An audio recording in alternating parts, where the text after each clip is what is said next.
I've stated that in the committee meeting, and I'll reiterate that again, that, yeah, there have been situations where we have requested predator control, and it has worked for us. We've shown some improvement, but they're very limited with big game, except for, I'll give you another example. When we built the Dutch Creek enclosure on Mount Grant, it was one of our very first attempts at reintroducing a population of bighorn sheep.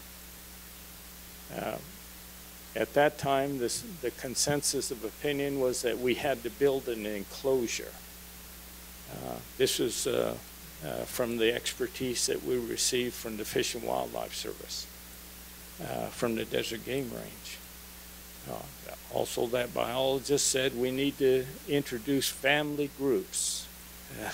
That included rams, ewes, and lambs, associated lambs, and that they need to be familiar with each other to have a successful transplant. Well, I was involved in that early transplant, and my sense as a biologist at that time was that that's a pretty foolish assessment that we need to get family groups. But I couldn't prove up on it. So we did build the enclosure at great expense, and the fraternity provided the seed money to match with federal aid, and we built that enclosure. The thing we didn't do is make an assessment of predators on the site. And we just kind of looked at the habitat. Well, we put a few animals in the enclosure, and they ended up to be animals right out of the Corn Creek facility. They were animals that they had captured for a long period of time, and because they couldn't capture additional animals right out of the wild. They couldn't even meet the same criteria that they provided, that we need to have family groups, or at least animals that were familiar with each other. And so right out of the pens, they put them out there. These were semi-domesticated animals. And what happened, we had cougar problems immediately. And so we got animal damage control at the time to go in there and make an assessment, and they said, yeah, you got a female and 2 cubs in there, and they're taking those sheep, and they were in an enclosure, so he didn't really have much of a chance. And then, so we reconstructed the fence to try to make it a little more predator-proof, but how do you do that with cougars? And so now we got some wild animals and put them in there, and the same thing happened. And the assessment from Dick Hall, the ADC cougar hunter, his assessment was that this is an established trail that went right across the enclosure, and those mountain lions use that, and they make a circuit in their territory, and so we can capture cougars. That we'd have to maintain capturing cougars constantly, and even under that assessment, the cougar hunter can't control that. He doesn't know when those animals are going to come around, so it was absolutely, even in an enclosure, an impossible task. We finally ended up abandoning the enclosure. So here's an example of, even in a pen situation, you can't control predators. And you know, from the livestock viewpoint, I can see where a sheep herder has coyotes coming in on his band of sheep, or cougars coming in and just absolutely taking more than they even want to eat, but they get frenzied and they kill 20, 30 animals, maybe even more in certain circumstances. But that doesn't apply to mule deer or any wild ungulate. It's a different situation entirely. And so when we get criticized for the assessment that the livestock people have of the situation and apply the same principle to wild animals, it doesn't work. Absolutely does not work. So my assessment here is that, yeah, we need to work on the policy. And quite frankly, I would like to see a limited number of projects here. And commissioners, you can choose from these, but I would recommend the study with Utah State be canceled. And we want to look at the contract to make sure that we're not contrary to that contract. But there are some other projects that we can terminate too, but we identified them as a project for a specified period of time. And some of those are coming right to the end. But if we terminate those, it'd be violating what we said we'd do over the period of time that we agreed upon. And if that isn't a problem with you, it wouldn't be a problem with us either.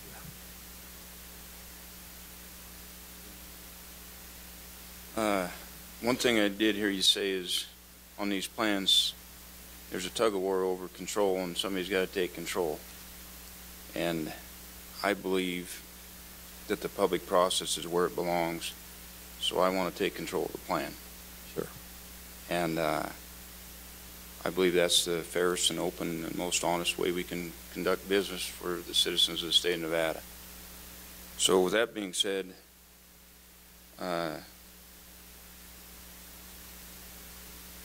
we need to start working on next year's plan pretty much immediately, so we have in the guidance of the commission. Because this plan that's in front of us today, even though the law says in the guidance of the commission, the plan year started July 1st. The first time anybody on the commission saw it was December. I see in no way that being under the guidance of the commission. So we need to change the way we're doing business going forward.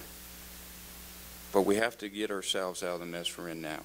So between Mr. Bradley and Mr. Gilbertson, I think we need to go through the list of projects and get some type of accounting on dollars that we anticipate being spent in this fiscal year that we're currently in, so we can approve those projects for that funding value.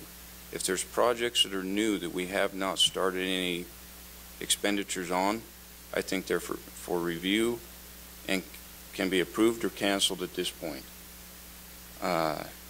So is there any way that we could go through some type of, and I know it's going to be a shot, I don't need to have down to the pennies and cents, but I need to get some type of sense, a conservative estimate by you guys, so we make sure that we cover the dollars that are out with U.S. Fish and Wildlife Service or Animal Damage or whoever it is. Commissioner McBeth? I don't disagree with that, but I think it may be a little bit more complex than that in that it can't be just based on the dollars spent. It needs to be based on the dollars committed through contract. I believe that even if we haven't spent the dollars, if the department has basically entered into a contract with a third party to expend those funds, that we are probably committed, even if we haven't spent the dollars. And so I think it's more along the lines of, dollars not spent that have not been committed through contract. And maybe the DAGs can comment on that.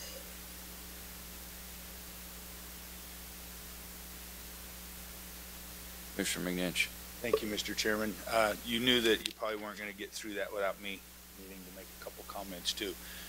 First of all, Mike or Commissioner McBeth, I think it took a lot of courage to say what you did, and I appreciate it. It is a sticky subject, in a lot of ways. And I think that somewhere from where the predator management aspects have been in Nevada and somewhere where they haven't been, maybe there's some middle ground that makes more sense, I guess, is maybe the way to put it. I'll try not to take a lot of time, but I'm a little less worried. I feel bad that we're a little bit behind on the plan too, but to be quite frank, we've been pretty darn busy. We've had our hands full, and it's unfortunate, but I'm confident that we'll get back on top of it and get things moving the direction that we're more comfortable with. We've had a lot of projects where we can reflect on, and we probably haven't had much success on. We've had a few where we have had a little bit of success, and and I only bring these up as a way of maybe looking forward, trying to tie how does the department and the commission interact on this.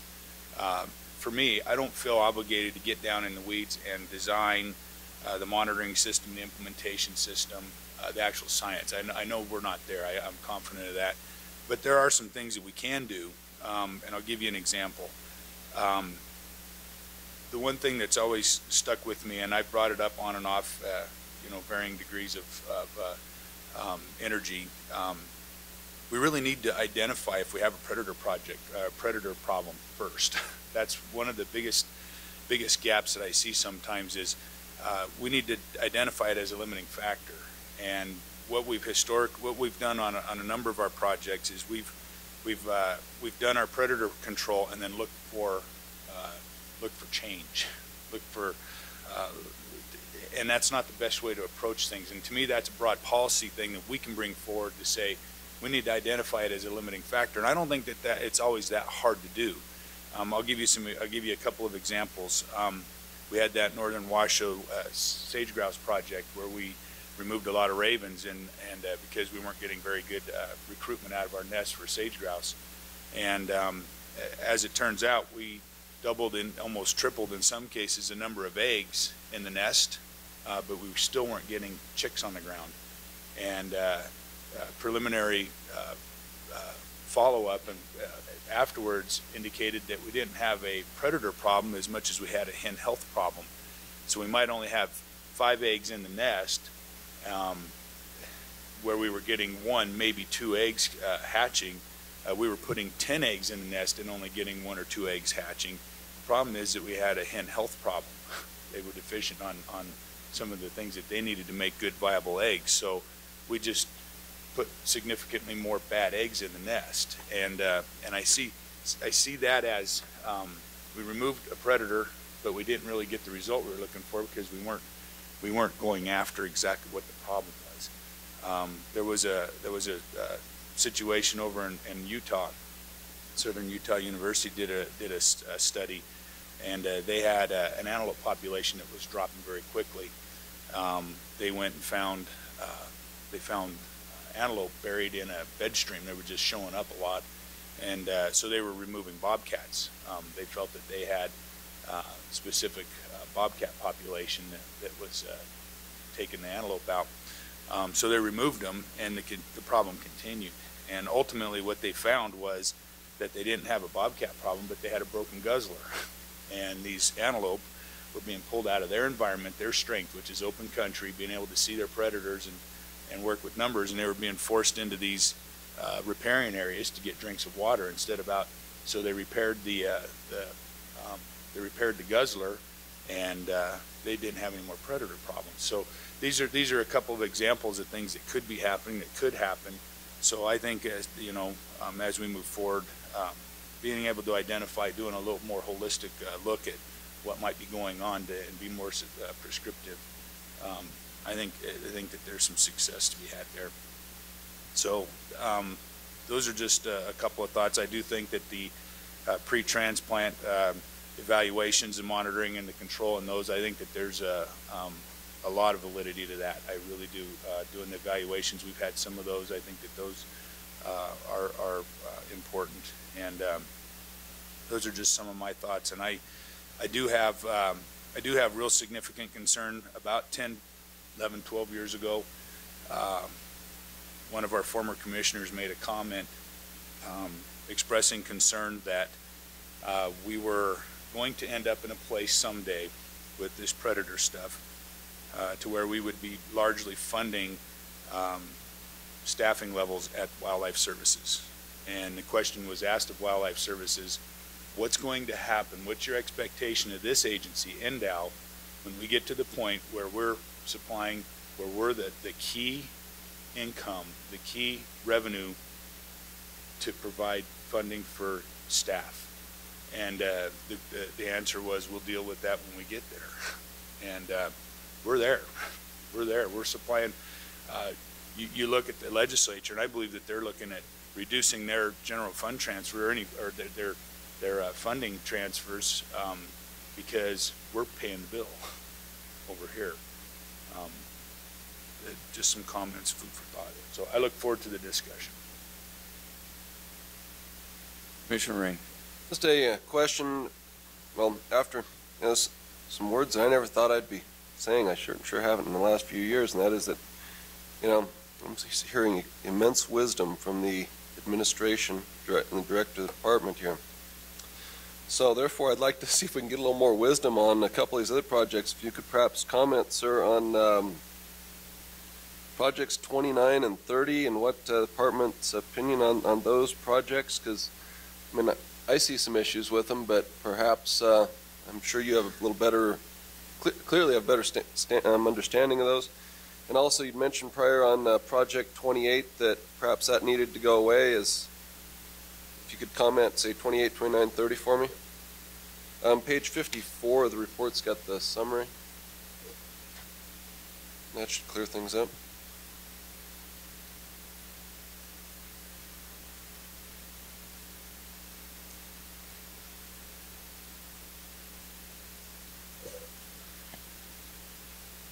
That's pretty much a George Tsukamoto for the record.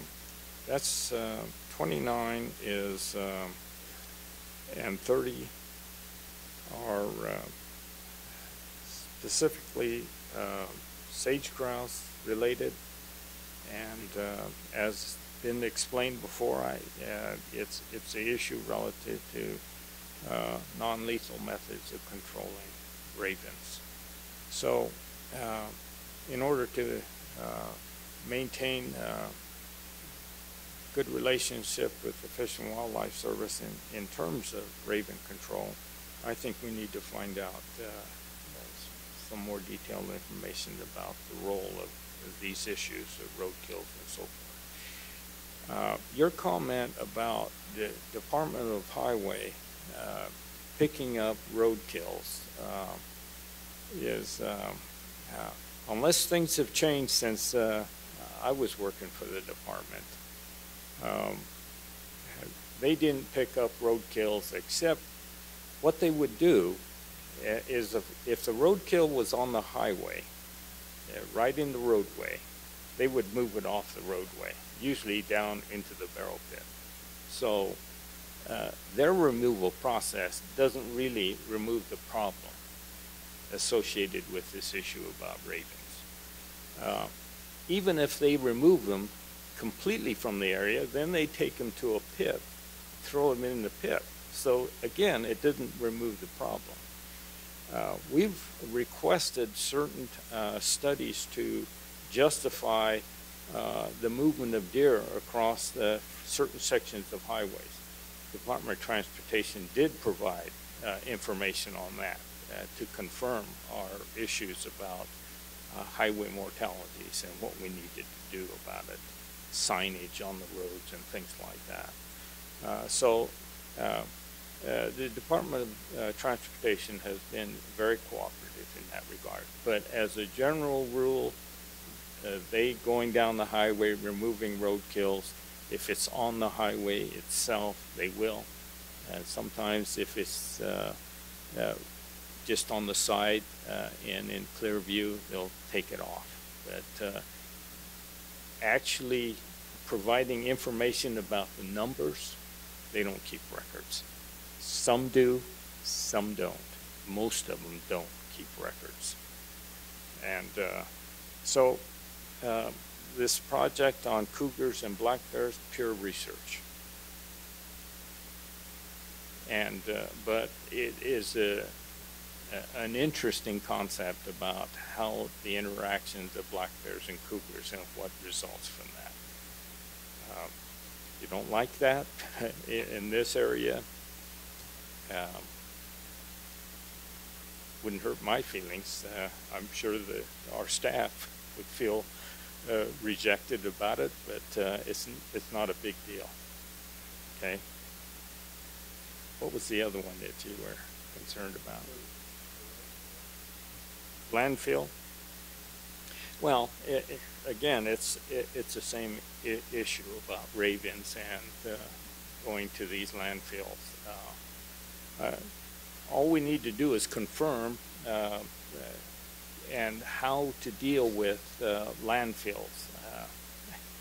We have a problem with landfills with gulls. If we really want to look at gulls and their predatory movements, you wouldn't consider a gull to be a predator, but they are. I'll give you an example. On Washoe Lake, goose nest predation at the time. I mean, it was during the era when we were trying to promote goose populations, even in the urban areas. And what we found is that gull populations increased, and we were wondering where they were feeding. Well, we found out real quick, because as we were doing the surveys on Washoe Lake on goose nests and predation there, we're finding pork chop bones and steak bones out there. And we were wondering, where did these come from? Well, they were from the landfill, and they'd haul those pieces of meat and bone clear back to Washoe Lake, and they were feeding their nesting birds young as well. And so that issue was that, yeah, gull populations can have an impact on goose productivity. But by that time, it wasn't an issue because we were having problems with too many geese anyway. So we never followed up on doing control on gulls from that respect. So I think in terms of ravens, though, it may have a different impact. I'm thinking this is landfill management applies to disposal of livestock on ranches too, because I think we need to find out from the ranching community how that has an impact on providing a food source for ravens, and how that may impact sage-grouse as well. So it's a study to determine those kinds of things. So would it be reasonable then to, if I could just ask that, ask a staff member perhaps to look into this carrion management, to ask somebody at NDOT what their new policies are, what they've been doing over the last few years, and before we go out and expend funds on something.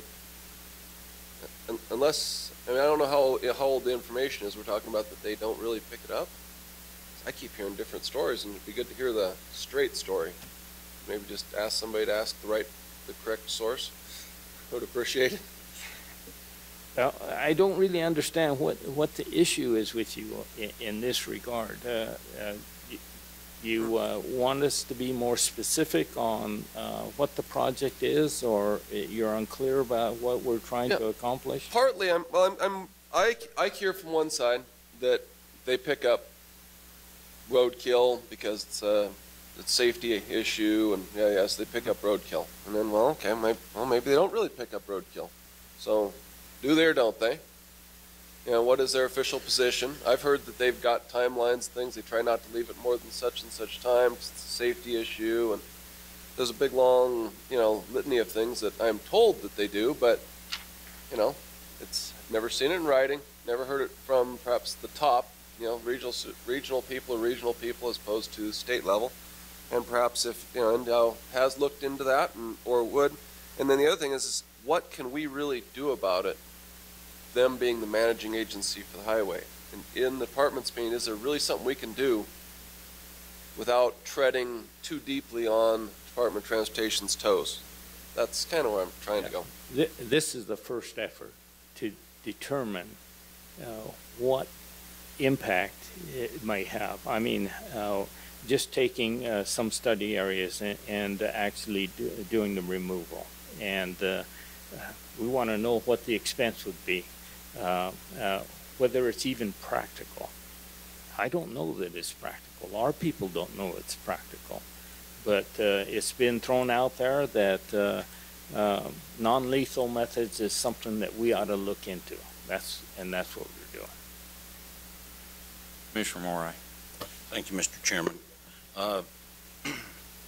Relative to what we've been discussing here about on projects 29 and 30, I believe that the sage grouse issue is big enough, and if you look at what we're planning on spending on these projects, that they would definitely be beneficial to finding out some of these things that we don't know. In the case of the roadkill stuff, we happen to live on a highway, and we've kind of used it as another measure also, and you can call it scientific or not scientific. A layman's way for us to get a read on the deer population is how many roadkills are at my mailbox. And so we've noticed that there have been numerous roadkills along there, and the Department of Transportation has not picked them up.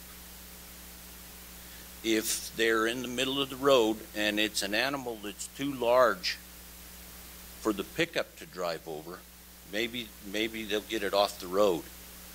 Other than that, the animal, if it's a rabbit or a coyote or something, usually or a skunk or raccoon, any of those, usually those are not removed.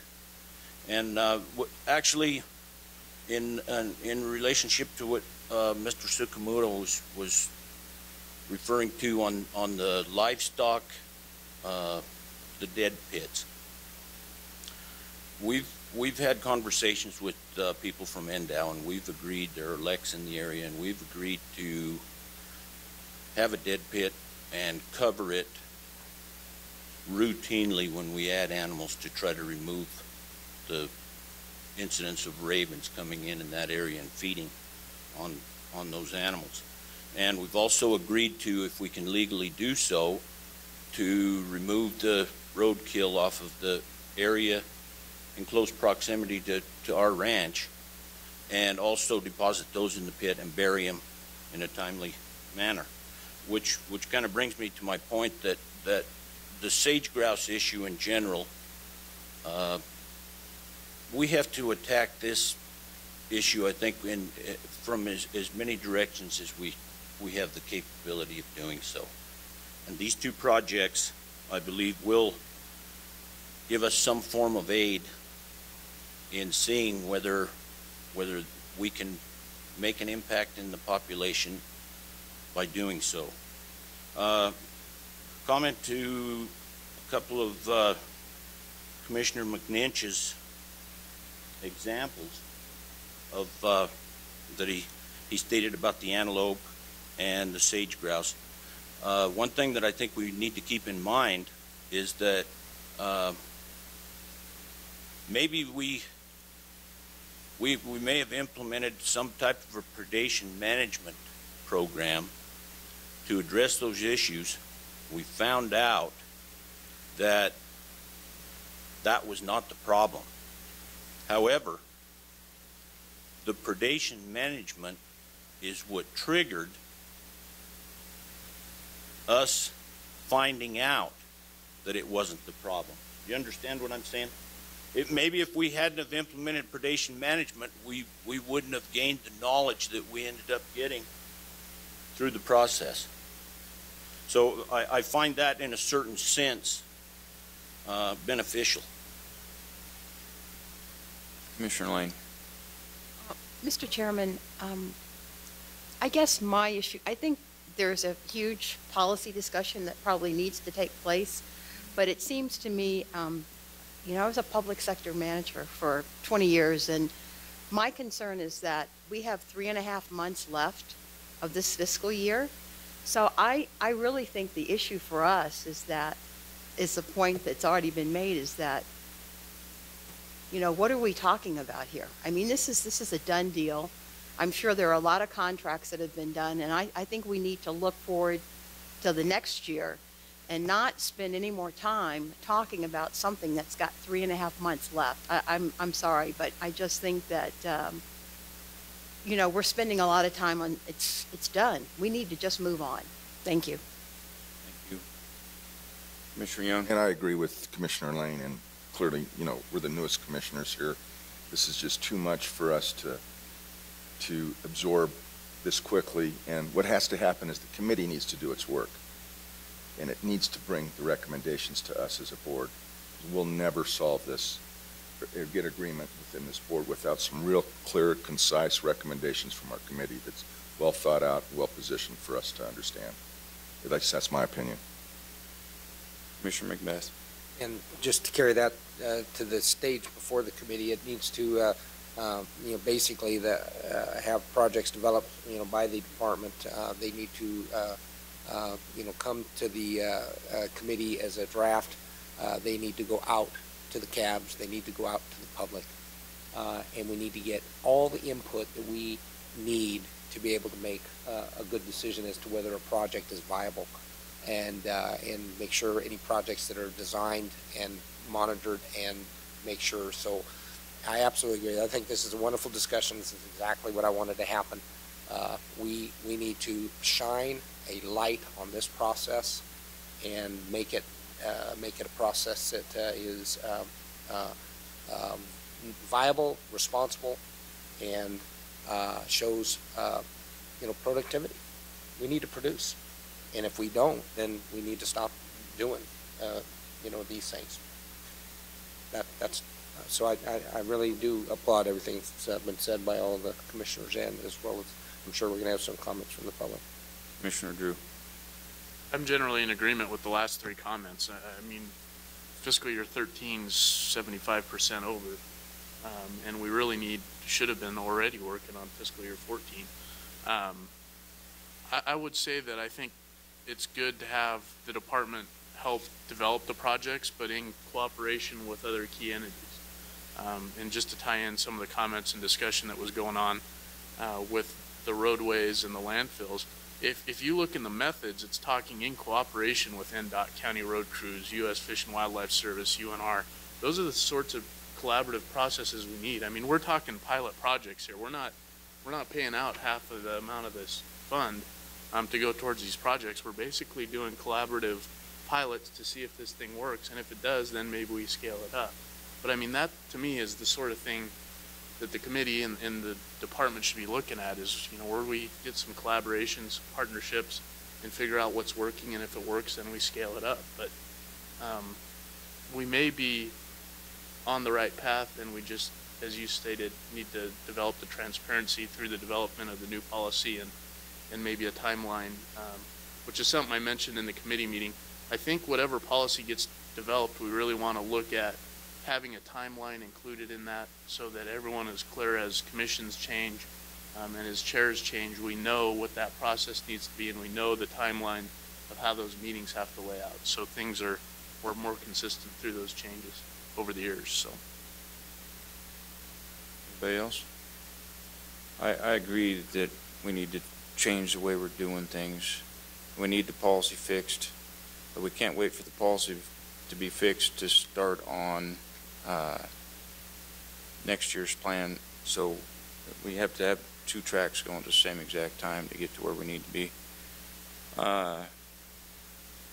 can we get a review of the projects so we know where we're at? Just a quick review. And then when we do public comment, because of Commissioner Rain's questions on project 29 and 30, I'd like to get some type of feel from the big game applicants, whether they think their money's being spent wisely on sage grouse. I believe the big game applicants know the far-reaching effects of a possible listing on everything we do, and I don't know of any big game applicant that wouldn't be in favor of trying to help out the state as a whole. So, Commissioner Rain. I might be able to help out on that. And one thing on that would be is, like I say, I just think that this should be funded through a different source. Not that today if these come up, unless we hear something to the contrary, I'll be voting in favor probably of these objects. However, in the next funding cycle, it should be spent through the different source of the upland game bird stamp money. That's the point I'm trying to make. Not that it's not a good idea, not that they shouldn't be spent, and not that they shouldn't be spent through the $3 money today, but tomorrow and in the FY14, we should look at the appropriate funding source. That's where I'm at. Thank you. And that's what I'm saying, appropriate funding source.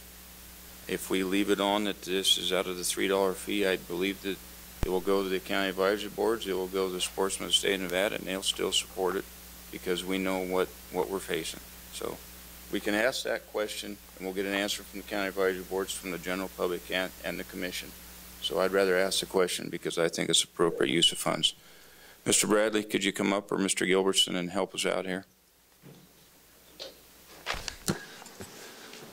Mr. Chairman, for the record, Larry Gilbertson, Department of Wildlife, Chief of Game. Basically, I just want to touch on a couple of things that have been said before by Director Tsukamoto especially, and back up that we've been, as you've heard about all the challenges we faced, we've been working hard to make lemonade out of lemons with this program. And there's been some comments about the only thing that we look at is fawn ratios, and that's not really true. In a cooperative project that was promoted and first proposed by the Washoe County Game Board is Project 18 in the Granites. We've run that one. It was initiated in 2004, so we've been running that one for a long time. And in that one, in 2010, to do a good analysis, we're trying to find good things that we can report. So we didn't just look at fawn ratios, we looked at total hunter success, total harvest, the number of 4 points in the harvest, and we also compared it to adjacent areas. And we did that with the cooperation of UNR so that we wouldn't be accused of slanting the information as we're continually accused of. So we used UNR expertise to do this analysis. 0 significant correlations were found, none. So that's the challenge, and as Director Tsukamoto pointed out with mule deer, it makes this even worse because even though the legislature put in other provisions in the law, the initial folks that proposed this law, as everyone knows, the whole goal of them, of submitting this law, was to bring back the deer herds. That was clearly stated from the beginning by the proponents. So you're still going to have those individuals and people who supported them and backed them showing up forever telling us that we have to do it for mule deer. And mule deer is perhaps the most challenging thing for us to show it. We brought forward last year that, at the meeting yesterday, is already the day before, it was Thursday, at the committee meeting we showed that antelope project up in 011 that we felt you could show some correlation with predator control. It looked like we actually ended up with a pretty good fawn crop up there. And that was a good example of something we would want to propose for a project. We had terrible fawn crops up there for pronghorn in 011. We had, from 95 to 99, we had 4 fawns, 14 fawns, 16 fawns, 5 fawns, 20 fawns. That's definitely an antelope population that's struggling. So we proposed and agreed with that project. During the predator control time, we saw those fawn ratios go to 23, 54, 36, 60, and 63. And so we saw that, that's an obvious, really good, looks like a really good result. And we do attribute a good share of that. We think the predator control had part of the impact. But even there, if you compare those data to the Sheldon at the same time, so the year that during predator control, when the 011 had 20 fawns, the Sheldon had 25. When 011 had 23, the Sheldon had 37. When it went up to 54 in the other one, the Sheldon had 73. They both went down to 36 in 2002. And then finally, the predator control one outperformed, went up to 60, and the Sheldon did 41. Now that's not unexpected because the Sheldon has better habitat, a little bit higher elevation, a little bit more precip. It's consistently had better fawn production. But the point is that the Sheldon tracked exactly, did the same trend, up, down, up, as the predator control one. So that tells us it wasn't just predator control, that there was a weather effect going on because both populations did the same thing. Now the magnitude of that, in 011, that 5-year average was 30% higher than the 20-year average fawn ratio in there. So I would be willing to say that predator control helped it perform even better than average, along with the weather effects. So that's the kind of things you're looking at. It's never just simple that you can attribute it all to predator control or not. So those are the challenges we face. And the other thing I'd point out is that even when we didn't have the committee's meeting, which the last committee meeting was in February of 2011, and so we didn't have this process where we were getting guidance from the committee and the commission, we still, if you look at the projects we continued on with all started previous to those years. Project 6, 2001 it started. Project 18, the Granites, 2004. Project 20, Protection of California Bighorn and 022 started in 2008. The Raven and Sage Grouse, 2007. Statewide mule deer started in 2010. The pheasants at Mason Valley, 2009. Coyote ecology study started in 2010. And there was a field specialist position that Wildlife Services proposed in 2010. And so I guess my point there is, it goes back to the previous commission, all of these projects. So the projects we've carried on for the last 2 years were simply old projects that we've carried on. So there was no change in our direction, really. And as far as us telling Fish and Wildlife Services how to do their job, if you go back and see that all these projects started 2010 or earlier, if you recall in the previous commission, we had great cooperation with Wildlife Services at the time. In fact, to the point where I would come up and present things and Mark Jensen would come up and ask the commissioners, they would ask him, is there enough money in that project? And if he told them he needed more, they would approve more. So they got the money they needed to do it their way. And we don't tell them how to do it. We know they're the experts in removing predators. And we do not tell them how to do their job. We tell them where we would like it done. And for instance, if our issue is fawning, the best time for fawning of antelope is April to June, July, to get them up big enough to run. Deer, the peak of deer fawning is usually around June 10th. So we'd want them to concentrate on May, June, July, those types of things. So we have worked real closely with them.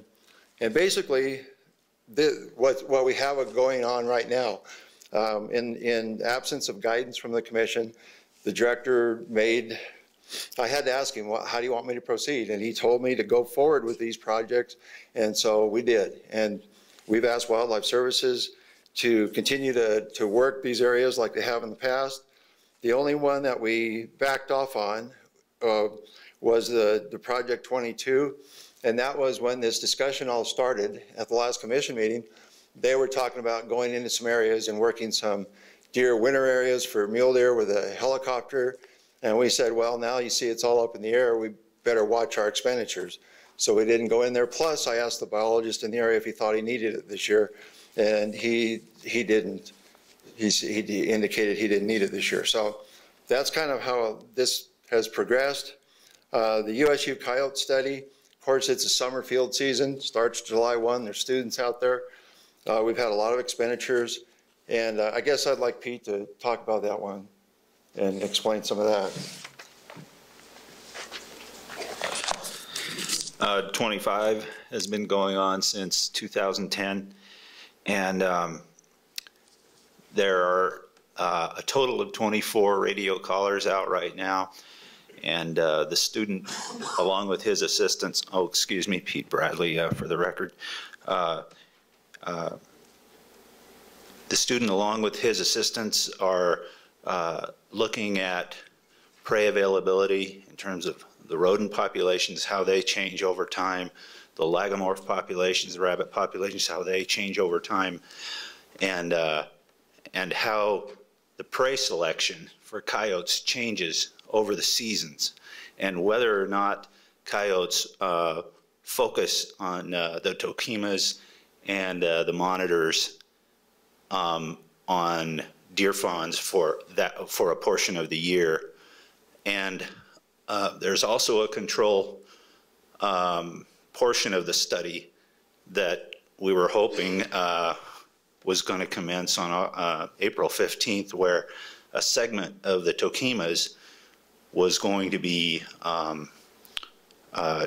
treated with predator control in a very focused, targeted manner, and to compare that tokima section to other parts of the tokimas, and also to the control mountain range. I know this is confusing, but control and treatment, and I've heard I'm not supposed to use the word kill. So these areas, these variables that he's studying are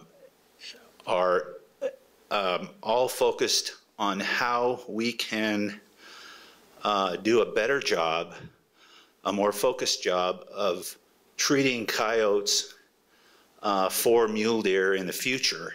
And that was the objective of the study in general. And it was set up as a 5-year program, started in FY10, and he was hoping to finish in FY15, and up to FY13, this was a 25-75 match with federal dollars. Last year, it was we were kind of between two Obama bumps on the PR funding, and we had some shortfalls in some of the funding, and we decided that just in FY13 that we could transfer some of that money to be used for big game work, and in the meantime use $100,000 of the predator fee money for this year only. That it hasn't been decided for FY14 and 15 or even 13, but we were anticipating maybe going back to the 3-to-1 match next year and FY15, so it would be back down to $25,000 with a federal grant. What else? Oh, some real recent data beyond. Maybe we can go to. Some of these people haven't seen some of the graphs. That's right. I've got the controls here.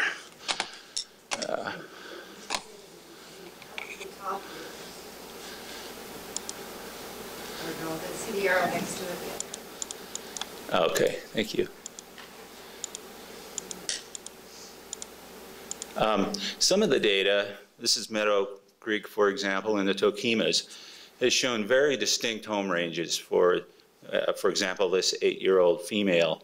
And you can see how often she used that country and moved on a very specific route over the course of the year. And another analysis of that same data shows how she really concentrated on the dark red areas and then less so on the outside of her, on the edges of her home range. Even newer data from some of our telemetry and our ear tag collections show that one of the females of the 24 that were radioed actually moved over 4 mountain ranges. She was trapped in the Tokemas. She traveled over the Toyabes, the Shoshones, the Desatoyas, the Clan Alpines, and the Stillwaters, and ended up near Fallon and went through some pretty big valleys at the same time. So there's a lot we don't understand about coyotes still, and I believe that, you know, there's always room to learn more. Yeah. For the record, again, Larry Gilbertson. And I just wanted to add to that, you know, by seeing the changes in their diets, we could focus. For instance, if we found that the resident coyotes were really focusing on fawning, obviously, then we would do what we're doing now, try to concentrate removal efforts on fawning. But if we also found that they, at certain times of the year in the fall or middle of winter, they switched heavily to mule deer for some reason, that would be another time we could focus efforts in an area that needed help. And then I also wanted to kind of, in defense of our previous staff specialist who actually set this project up, some of the challenges I discussed earlier, he faced constantly. He was told by the proponents that, by gosh, he had to figure out and prove that this was working. And he was in agony all the time trying to find something, some data somewhere that he could make it look like it's working. And so he actually proposed this USU coyote study so that we could really get the data from Nevada. Because, you know, when we brought up studies from other states and other places and tried to explain why it wasn't working in the granites, we're normally told, well, those studies are in other states and they don't make sense here in Nevada. So, you know, he tried to get a study going on in Nevada so we'd actually have Nevada information to try to help us explain what works and what doesn't work. And so in his defense, that's where he went, and that's why this study got started. Now, is it going to give us anything brand new? No, we all agree it's going to tell us a lot of what most other studies tell us, and that is that if you increase removal efforts on coyotes, the age class reduces and their production goes up. They respond to it like most wildlife populations. When you increase harvest, they respond to it. They reproduce more. You see that with elk. The more cow elk we remove, we have really strong calf ratios all around the state pretty much. And so that's what wildlife species do. That's why hunting and trapping are not an impact on wildlife, because we set those seasons and those removals so that at that worst case scenario, they're increasing production rates so that hunting does not negatively affect populations. So anyway, that's kind of the background. I don't know if Pete has anything. Deputy Director Kate, I'm going to have a question for you on this particular project. If you, while you're coming up, it was funded 2575 in the past, PR funds and Predator. I think we all up here recognize that this boat sailed and we have commitments, but we're far enough into the fiscal year now. Where's our PR money? Are we going to tap that fund out? If I walk out of here with $100,000 on this, I'm going to have a hard time answering my phone next week, is what I'm saying. Is there money we can get someplace else to kind of supplement this one and get us back on track somehow in a way that doesn't hurt as bad?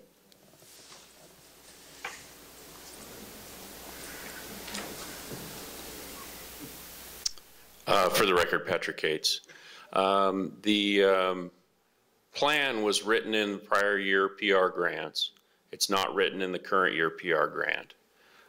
Because of all the various projects we have, I mean, the sage grouse studies we're doing, some of the extra things we're doing for mule deer, stretched our PR funding pretty thin, so we de-augmented some programs and took this out of the grant.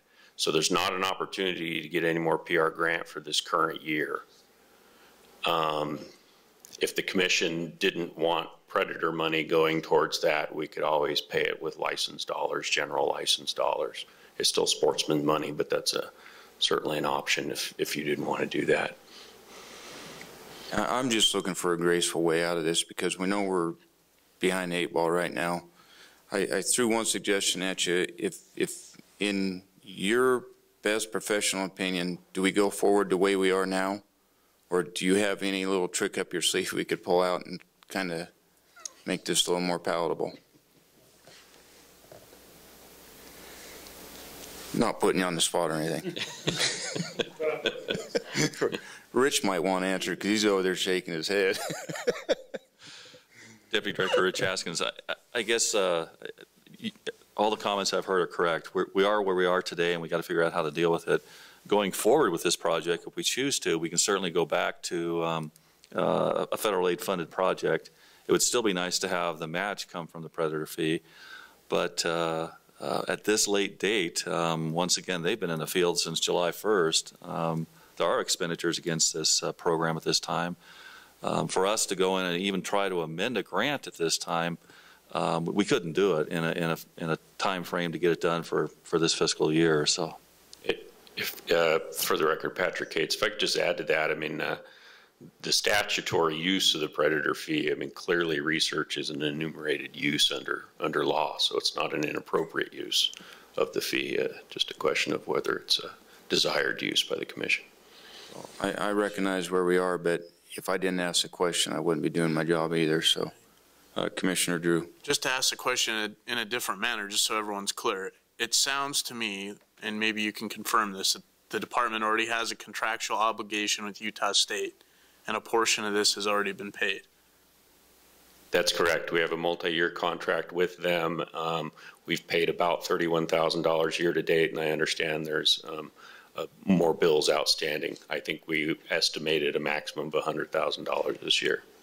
Okay, and when you say a multi-year contract, that takes us through? The current contract is through fiscal year 15.